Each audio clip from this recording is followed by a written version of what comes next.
আসিফ নজরুল এবং তার পিএস শামসুদ্দিন মাসুম 8 মাসে 282 জন সাব রেজিস্ট্রার নিয়ম বহির্ভূতভাবে বদলি করে শতাধিক কোটি টাকা ঘুষ বাণিজ্য করেছে।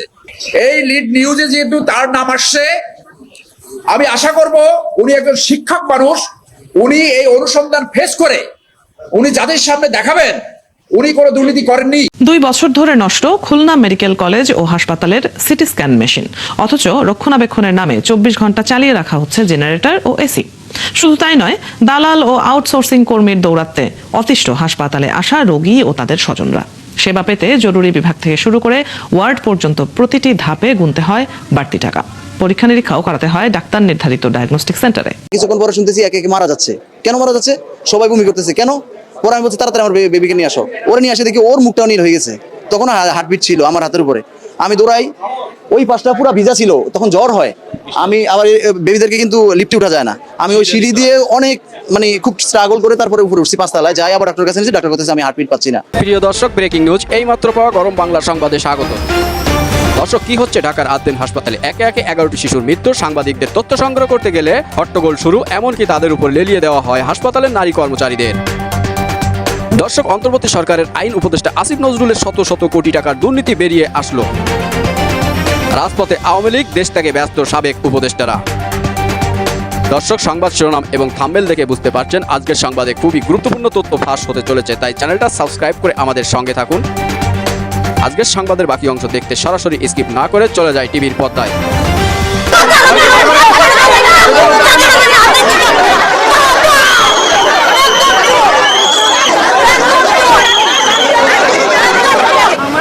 আপনাদের মতো অনেক সাংবাদিকের আত্মীয় স্বজন, ভাই বোন, অনেককে আমরা সেবা দিয়েছি।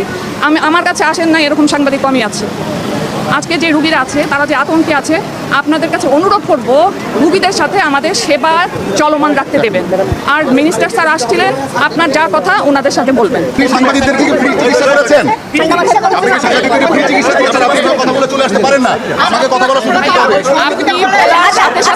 আমি কথা বলেছি, আমার কথা বলেই আমি চলে আসছি।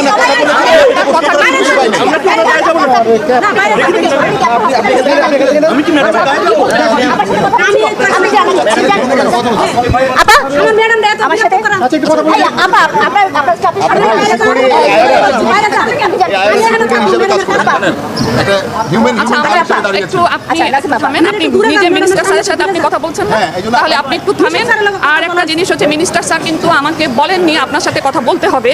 তাও আমি আপনাদের অনুরোধে, আমি রুগীর স্বার্থে পরিচালক হিসাবে আপনাদেরকে অনুরোধ করছি, রুগীদের স্বাস্থ্য সেবায় বিঘ্ন ঘটাবেন না। এখনো আমাদের 300-র উপরে রুগী আছে, কিন্তু আপনারা একটা জিনিস বুঝছেন না, এখানে তো আজকে আপনার আত্মীয় স্বজন থাকতে পারতো। আপনারা যেভাবে দৌড়াদৌড়ি করে ভিতরে ঢুকছেন, আতঙ্ক হচ্ছে না? শুধুমাত্র ওই বেকারিটা ছবি, বেকারি তো আমাদের হাসপাতালের না, তো আপনারা এত বুঝেন না কেন কথা? এটা যে বেকারি, আপনার ঝাড়ুদার কি করে কথা বলছেন? আপনি ওনাকে ঝাড়ুদার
পিতই নিলাম বাদে আমাদের বাচ্চা জীবিত রাখতে পারলো না। এরপরে 11টা বাচ্চা এক একে গেছে, একটা বাচ্চা জীবিত আসে না, সব মৃত আসে। আমি আজকে রিলিজ নেব, এই কারণে আমি আসছি তাড়াতাড়ি রাত্রে। আমার মায়ের যদি একটু অসুস্থ হয়েছে ওই রুমে থেকেই, তো ওই কারণে দ্রুত চলে আসছে, সকালে আসি নেই। এসে একটু ঘুমাইছি, হঠাৎ করে শুনতে পাই ফোন দিচ্ছে যে বেবি বমি করতেছে। আমি দৌড়াই আসছি, তো আমি ভাবছি যে গ্যাস ফল করছে কিনা। আমি বলছি নার্সের দিকে, নার্স কথা কয় না, নার্স কোনো কিছু জানে না, বলছে কোনো সমস্যা না, অসুবিধা নেই, ঠিক হয়ে যাবে। তারপর আমার মনে সাই দেন, আমি চলে গেছি এনআইসিইউতে, যেখানে শিশুদের ওইখানে ডক্টর থাকেই। ওনার কাছে নিয়ে গেছে, উনি বলছে উনি ট্রিটমেন্ট করছে, ভালো ট্রিটমেন্ট করে উনি বলছে সুস্থ আছে, আপনি নিয়ে যান। আমি আবার এদিকে যে এত সমস্যা ওনারা কিন্তু বলে না, ওনার যদি বলতো আমি কিন্তু আর ওইখানে নিতাম না, আমি তাহলে আমার বিবি দরকার বাহিরেই রাখতাম। তারপরে ওনাকে দিয়ে দিয়েছি, ওর মার কাছে দেওয়ার পর কিছুক্ষণ পরে শুনতেছি একে একে মারা যাচ্ছে। কেন মারা যাচ্ছে? সবাই বমি করতেছে। কেন? পরে আমি বলছি তাড়াতাড়ি আমার বেবিকে নিয়ে আসো। ওরে নিয়ে আসে দেখি ওর মুখটাও নীল হয়ে গেছে, তখন হার্টবিট ছিল আমার হাতের উপরে। আমি দৌড়াই, ওই পাশটা পুরো ভিজা ছিল, তখন জ্বর হয়। আমি আবার বেবিদেরকে কিন্তু লিফটে উঠা যায় না, আমি ওই সিঁড়ি দিয়ে অনেক মানে খুব স্ট্রাগল করে তারপরে উপরে উঠছি 5 তলায়, যাই আবার ডাক্তারের কাছে নিয়েছি। ডাক্তার করতেছে আমি হার্টবিট পাচ্ছি না, ওনার কোনো হার্টবিট নাই, দেখেন আপনি দেখেন, নিজে দেখ নাই, আপনার ওইখানেই মারা গেছে, আপনার এই ওয়ার্ডে। সো উনি বলতেছে যে এটা আর কোনো রকম সুযোগ নেই, মারা গেছে।